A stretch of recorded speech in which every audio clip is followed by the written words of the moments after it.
Welcome to Sip, Sell, Repeat, the real estate podcast for women who know success is best served with a great cup of coffee or a well-earned glass of wine. I'm Dr. Cynthia Tant, your go-to real estate expert, here to help you navigate the market with strategy, style, and a little bit of fun. Whether you're flipping your first property, scaling your portfolio, or just dreaming about your next big move, this is the place for you.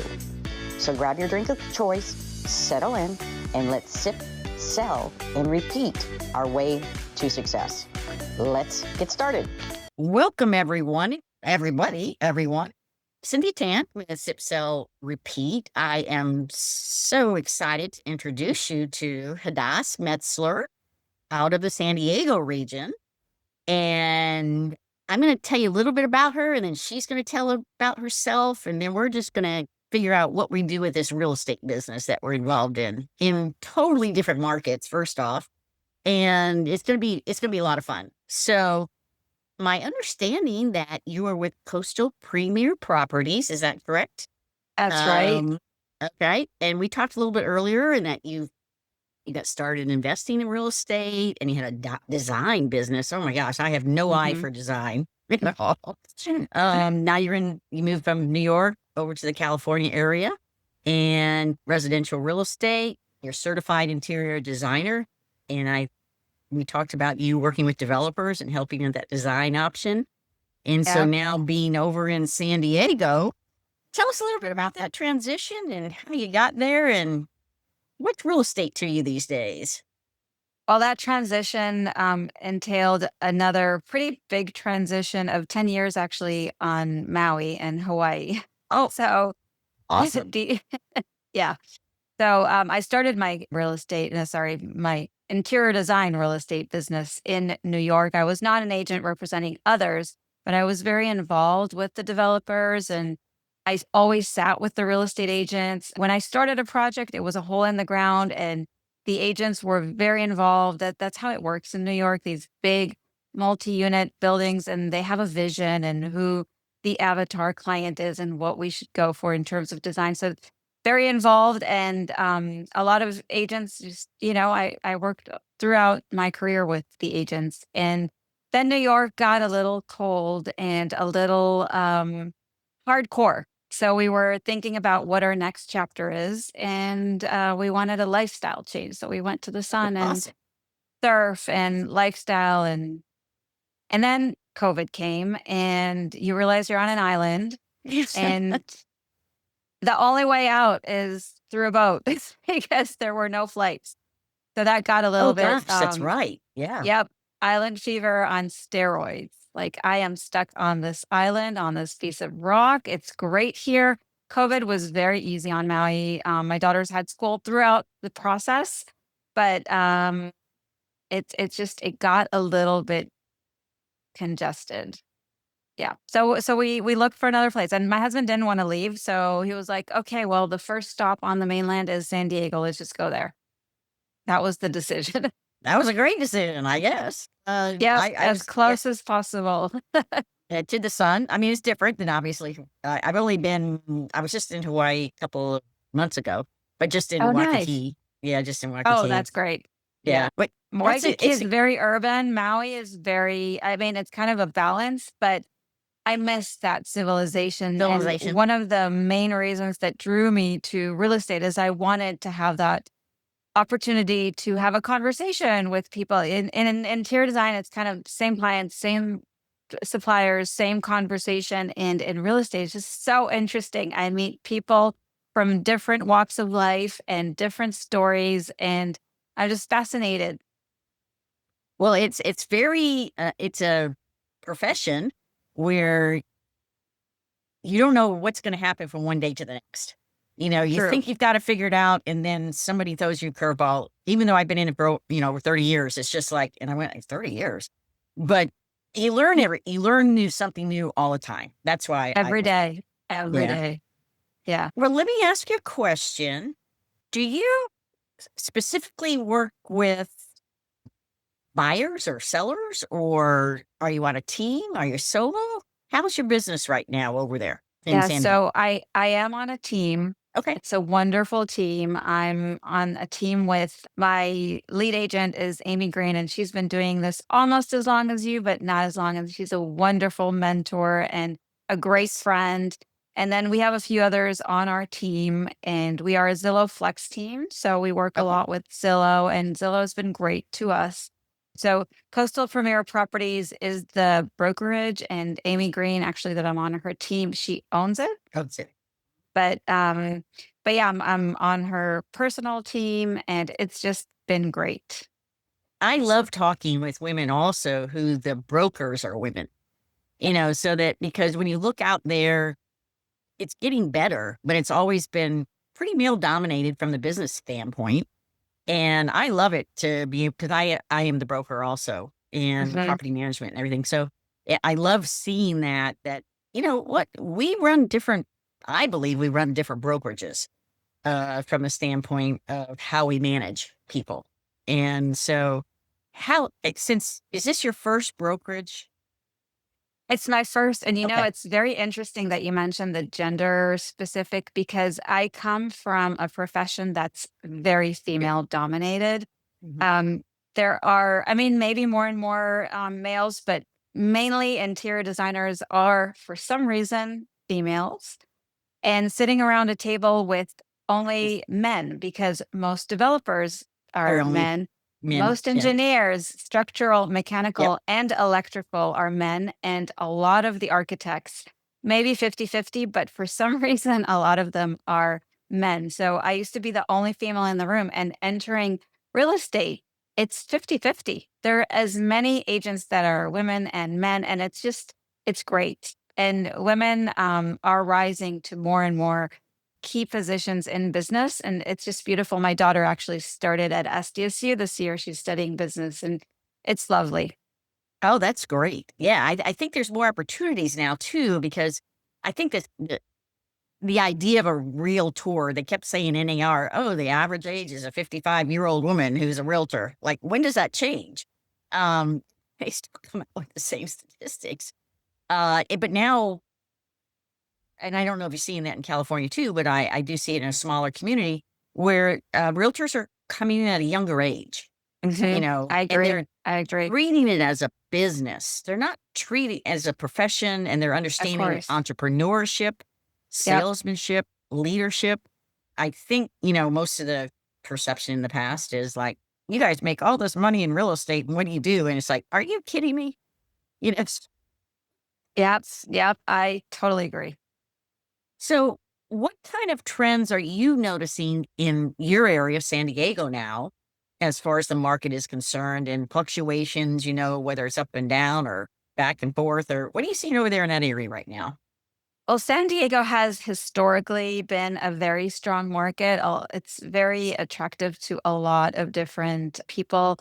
And, when you look at a place like New York, for example, it's a lot of it is, finance and construction. And when you look at San Diego, you see that the economic weave is very interesting because we have a lot of high tech biotech coming here.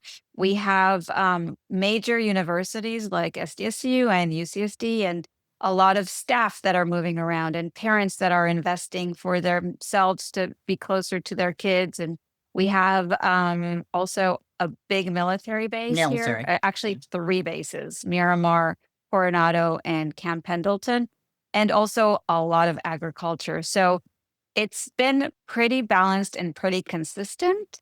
And so when the rest of the nation started seeing a slowdown, we still didn't feel it until June. June is really what marked a big pivot for us. And it's been pretty consistent since June, but HOAs, Oh, condos, attached properties are harder single family. So the smart sellers that are priced right and look good, they're going quick. And I've yep. seen that. But the ones that are thinking what happened yesterday may happen tomorrow, they're losing out. They're getting a lot of price cuts, especially in the upper 2 million plus properties. Mhm. Well, and we're Pensacola, so I'm in Pensacola, and the NAS is where we send our pilots to San Diego. So they train here. So there's a big back and forth between here and San Diego.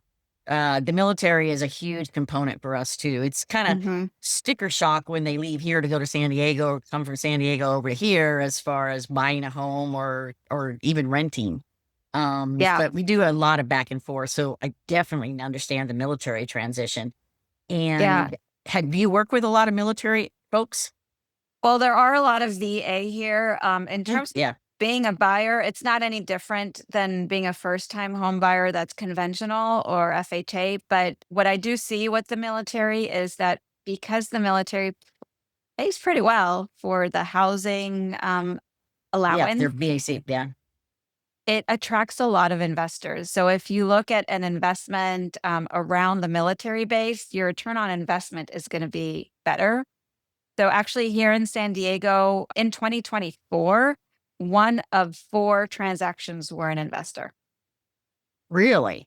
Yeah. So Okay. the main way to make money here specifically is with appreciation. So a Mhm. lot of people buy low, they, add on equity appreciation and sell.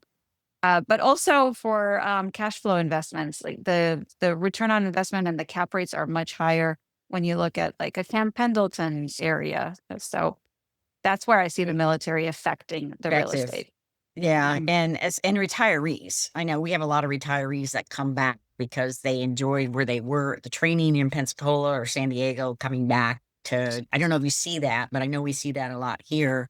And a former student of mine, she's lived on Coronado, and that was 35 years ago, but she's still there. She bought a house way back then, and I don't even know how much it's worth now. But It's worth a lot. There's nothing under 2 million in Coronado. oh, and it's just a little, I don't even think it's 800 square feet. It was just a little house Yeah. over there at the time. It's very pricey in Coronado. And it's just, I don't know if you've been there, but it's Not beautiful. recently, not Yeah. recently. But well, so they talk about someone get a question the other day asked me about what is AI going to be doing with real estate? How are you absorbing? Because I don't know about you, but I read a listing and I look at the description and I go, this is not a person explaining the house. I mean, you can just, it Mhm. doesn't make any sense. So have you seen that? Have you seen how it's maybe impacting how reacting to people?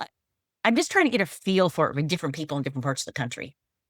Yeah. So we actually, within our coastal premier properties brokerage, we had someone come out recently and talk about it. And, AI it's a great tool, but it can't do the thinking for you.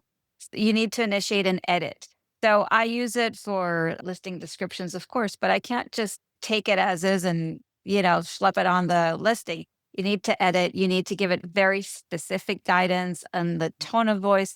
But ChatGPT is not the only tool. Oh, I I mean, know. there are Yeah. other tools. So I've I've been enhancing photos. Like if recently on a listing, my client had like a pink cloth on her desk. She was hiding her she's an artist and she was hiding her jewelry. It was just very messy. So she put like a pink handkerchief. And so I asked AI or Canva Yeah. to Yeah. kindly change that to like look like a desk, or I add a plant, or so I do little things like that, or I make the driveway look less cracked. And also I use Kubicasa. I don't know if you Yeah. know that. It's Yeah. Yeah. yeah, We it's use it. a Yeah. wonderful Isn't tool, it great? especially Yeah. yes, it's so cool. I do every time, and I've been using it for a long time. Every time it's like, this is so fun. It is like an added service that I give to buyers. Every time we have an inspection, I just scan the house. It takes like 5 minutes and it generates a floor plan that they can use forever and ever. Wow. Yeah. I didn't think about it from the buyer perspective because I've been using Yeah, it for my listings. I know. Yeah. That's I really know. cool. Thank you. I Yeah. didn't think of it from that standpoint. That's Yeah. great. Now, as I've spoken to realtors and people that have been in the industry for quite some time, and even those newer in the industry, I still believe this is still going to be a relationship business. Oh I yeah, mean, I do not think AI will take over our jobs. They will continue creating tools that will help our job be easier, but there is no way an AI can do a transaction start to finish. That's just not going to happen. I was trying to figure out, okay, so let's see. Who's going to open the door? Well, they can get the door lock codes if it's permitted. Okay, wait a minute. Well, we have to sign the documents. I was going through every single step the other day. Agents and I, And even that, have you tried having a conversation with a bot? no, that's the, but some I of these don't people go, understand that. they go, well, we're not going to need realtors in the future. Okay, let's figure this out. There are a lot of professions that I think will go away, Yes. but real estate, nursing, all those that needs the hands-on, that's not going away. And in case in point, some people go to really good realtors that have been around forever and ever and ever, and they'll still go with the rookie. Why? That we charge exactly the same because Right. of the connection, because of how much trust you're created, because of how available that person is or not. I mean, it's not going to happen. Not in Yeah. real estate. Other No. areas, I mean, I fear for our kids. Well, frankly. yes, I really. Well, so this brings me to what type of, maybe want to share with us a client experience that you might want to share. I always tell people, I say, look, facts tell, but stories sell. So I tell a lot of stories, and my friends and relatives and even my realtors, agents, they go, would you stop with the stories? I said, but you get the point, right? Oh, yeah. Yeah. So is there something that you've in your career that you'd like to share with us, good or bad? I'll just share something fun and funny. So I sold a house earlier this year on a golf course, really nice house. I came to show the house first time, very friendly cat, like a ginger, comes and says hello. So it kind of feels like a puppy. So Yeah. nice. And we actually had a few showings on this house. It was interesting clients. And every time, actually, the cat was so nice that the clients asked if the cat comes with the house. And so, and everybody knows that the cat is in the house, not going away, and a lot of doors, a lot of Yeah. terrace doors. So we know we close the door every time we come in, go out. And then we had our inspection, and Oh, there no. were the inspector, three inspectors, actually, home inspector, sewer inspector, termite inspector, the buyers, and her sister and brother-in-law. So we were a lot of people. Everybody knew there's a cat. The cat is friendly. The cat is going to go. And we were very, very, very diligent about closing all the doors, and a lot of doors in this house. Then we're done with the inspection. We're about to, I close all the lights. We're about to leave. The inspector's asking, where's the cat? I had a panic moment of, oh no, this is it. My license gone. For half an hour, we were looking for this cat on the golf course, on the street, everywhere. And I was sweating. I was really panicking. And finally, the inspector says, oh, found the cat. It's under the bed. Oh my gosh. I know. And so, I mean, I don't know if there are any takeaways about the story, but I thought I'd share this one because it was pretty unusual.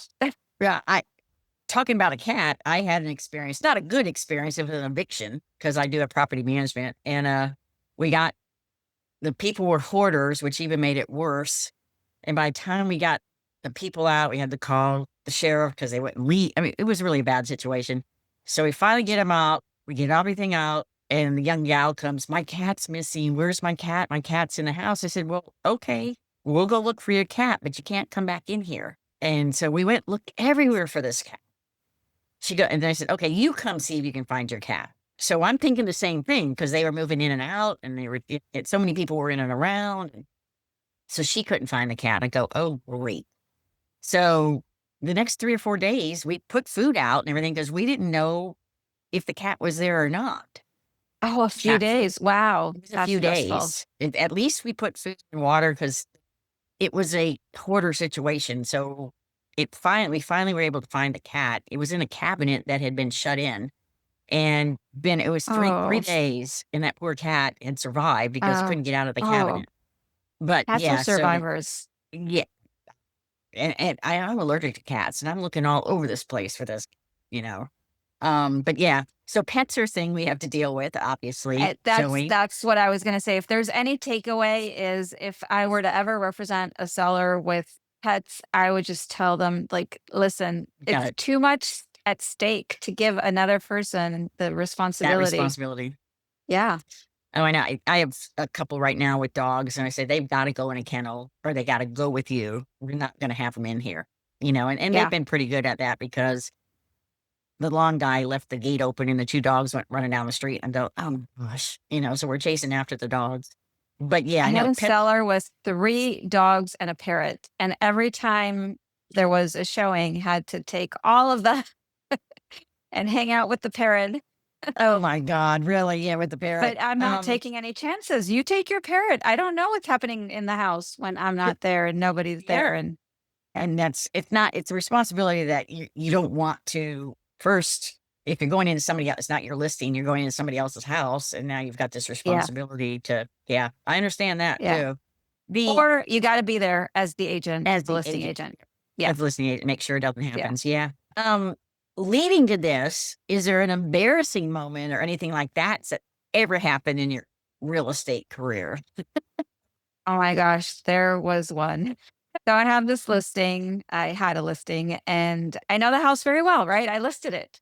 And then we have an open house. And towards the end of the open house, I always, just use the restroom before I leave because we're in real estate. We have a lot of driving to do and just it's better to do it. So I was heading out. I put my stuff near the door. I locked the door, of course, because it's an open house. You never know who's Right. going to come Never in. know. Never know. And then I went to the restroom and I never locked the restroom door just in case. Oh, Like you no. never know and I didn't lock the restroom door. But I'm coming out and the knob is turning and the latch is not unlatching. So I'm stuck. There's like the latch and the knob are not connected. There's no way for me to get out of this bathroom. My stuff is near the door. The door is locked. I panicked really bad. And luckily it was, and this is the embarrassing moment, actually, up until now wasn't even that embarrassing. It was just stressful. So luckily it was the ground floor. There was a really, really tiny window at the Oh, top of no. the bathroom, like this small. Yeah. And that was my only escape route. I just went through that window. It had a screen. I had to tear out the screen. The screen, I had nothing to tear it with but my fingernails. And I was dressed nicely. Of course. To an open house and I'm jumping out this window kind of squiggle. It was horrible, but it was very embarrassing too. That would have made a great TikTok. Come on. Like Right? there's social media, right? I have a young man, he's in college. He's back in college right now, but he does all my videos and stuff like that. He goes, I had to serve an eviction notice. And he goes, okay, well, I said, all right. I even had this shirt on, I think. But anyways, no scripting, no anything. Get out of the car. He's following me around. I'm just doing, I've got to go serve this eviction notice because the tenant won't respond to any of my calls. She obviously isn't here because there's no card here, but you got to do the duty, right? So here's the letter, put it on the door, and then the doorbell fell off. So I'd pick the doorbell up and take all that. Yeah. So it was just very organic, very nothing. It's been like 120,000 views. I go, what is with this? Wow. I said, it's a reel or something. And I go, are you kidding? Who could be interested in that? And it's just amazing. So that's leads me into this story, leads me into how have you used or embraced all this new technology and the social media and you as a team or as your company, what have you seen or done which you've seen maybe just as a branding or maybe actual results, the best results from? Because I know you said you were at Zillow, so that's a different Yeah, story. so it's very interesting because what I found out the hard way, and I guess a lot of people find it the hard way, is that the algorithm, once they recognize what you kind of feed it, is when it becomes more reliable and more sharing. Because if you're consistent with the Yeah. same type of content is when it's most successful, we'll put it that way. So what's worked for me, and this is since this year, and I've gotten a lot more viewings and a lot more actually leads through social media.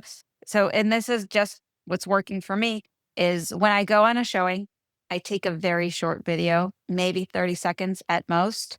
And I put it on my story. I say price, square footage, bedroom, bathroom count, and I squiggle the word showing and some music, and people love that. they Great. just like to see houses. Yeah, I know if they I don't can't. have an And address or anything. So really, you mhm. just that's interesting because I think maybe Yeah, that's how this was too. It's just they want to see houses, and I go, yeah. really? They Um, just want to see houses. That's all people care about. And even if they're not in the market, they're like, "Oh, it's that house that you showed," and they just they enjoy it. And recently, even within my sphere, people are telling me, "Oh, I really like the videos you're doing," and I don't even have my face on it.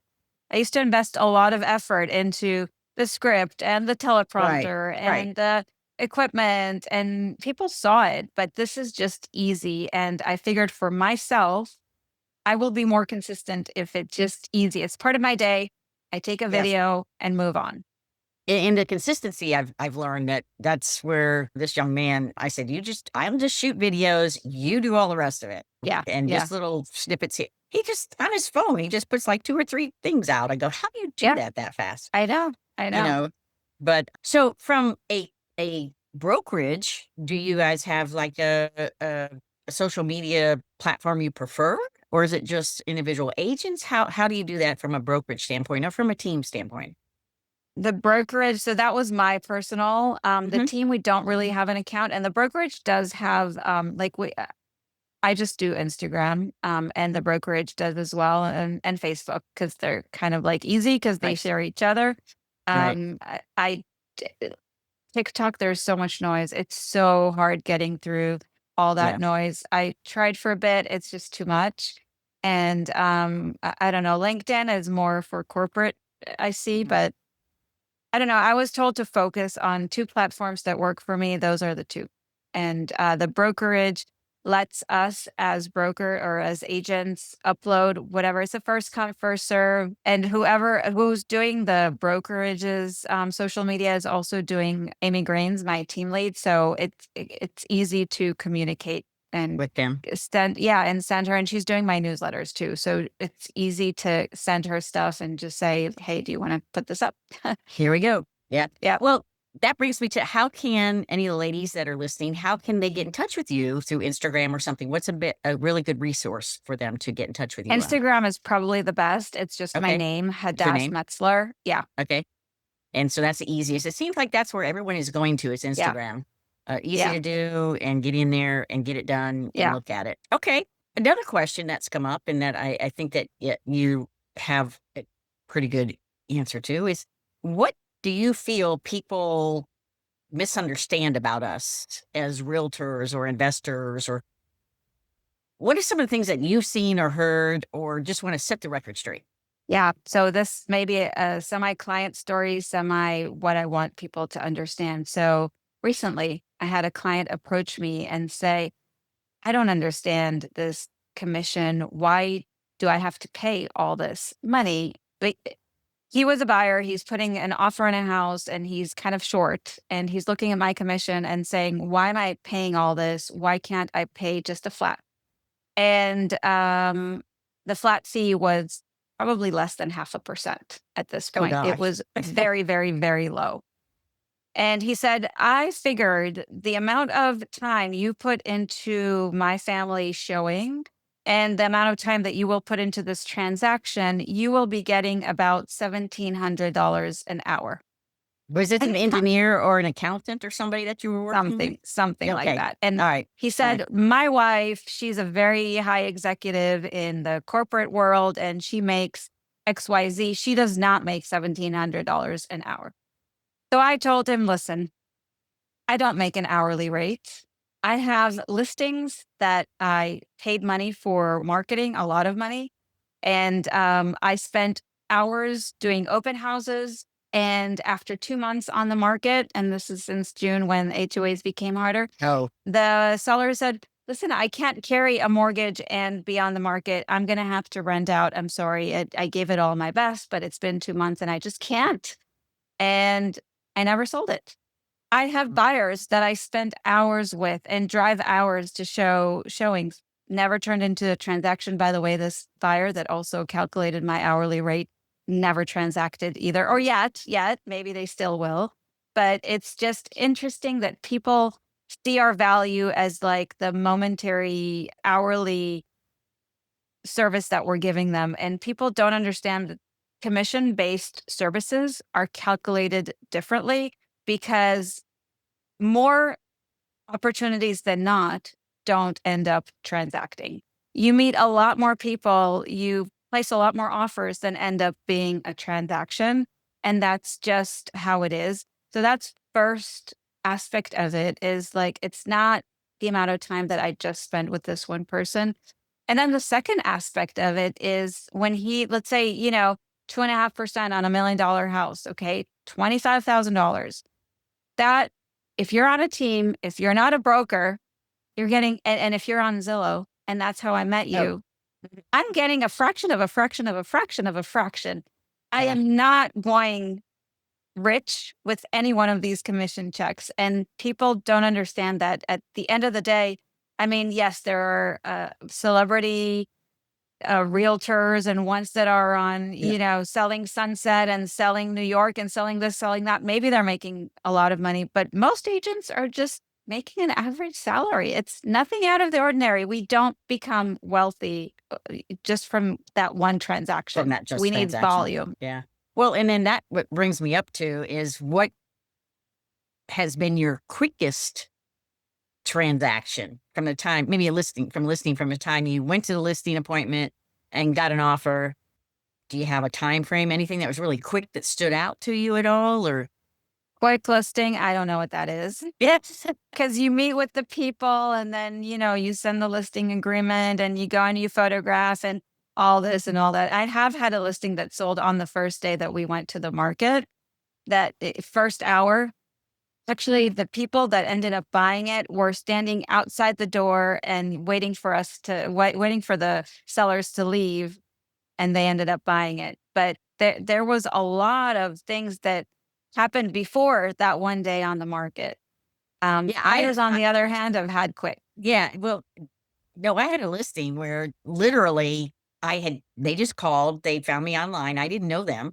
I went over, I'd done research, went over, and they said, oh yeah, well, we want to do this, this, this. I said, okay. So I maybe spent 45 minutes to an hour, and I called they signed, and I walled them over, I guess. And my brother does my signs. And I said, hey, Dwayne, can you get a sign over here tonight? And literally we're signing and the neighbor came right over, offered a cash deal that night and said, let's close in 7 days. I went, what? So no photos, nothing. I didn't have anything online, nothing. I just had the contract to list it. And I went, now this is crazy, because That's it never has amazing. happened I love again. it. But then what they did, and I make the long story short, is that their father had built the house, and behind they were going to tear the house down to build their house bigger. And I didn't tell the client afterwards that they tore down this house that their father had built, because then he expanded this. I don't know. He already had a 4,000 square. It ended up being like a 10,000 square foot house. It was crazy of what he did, like tearing down this big lot and all this other stuff. But yeah, that was kind of like. But that's real estate. You got to love it. You got to love it because you never know. You're on the market forever, when somebody's got another story. I'm a big story. Is that client buys a house from California thinking that they're going to get more for this house than they are going to do in Pensacola, Florida. And it took forever for him to just realize he wasn't going to get the money for it. There was no improvements. He's not going to sell it. So he ended up, first he listed with another agent for 2 years. 2 years he had in the market with another agent. A friend of mine said, can you help him? I know. He said, can you help him? I said, well, probably not, but let's see, because he's so unrealistic. He just wouldn't listen. Yeah. Finally, after 5.5 months, I said, look, this is not going to sell. I might as well just take it off the market. And I had a buyer that just fell in love with the house, but they said, look, we're only going to offer this amount, which was what he had paid for it 4 years earlier. And I was able to get in touch with his financial advisor in California and say, this is Pensacola. This isn't California. And I would say to that, if there's one thing, you want to put out there for people to realize, and they don't, is that if you're putting your house on the market, you better be realistic, because if you're not, you're going to lose a lot more money than you would have if you initially put it at the market value. And what he had experienced is that other agent who had listed it 4 years earlier, because actually suggested he do renovations, and he did some, but not enough. And so he just started seeing, well, I put all this money out. It's sat vacant for 4 years, never rental, nothing. And it was It's just sad. very hard to get him to realize different markets. He was an Asian guy, spoke very little English, so we had that kind of issue overcoming too. But it was finally, and the buyers just loved it. We finally got them in. They've gone in and fixed it up. It's absolutely amazing right now what they've done. I'm with sure. I'm it. sure. Yeah.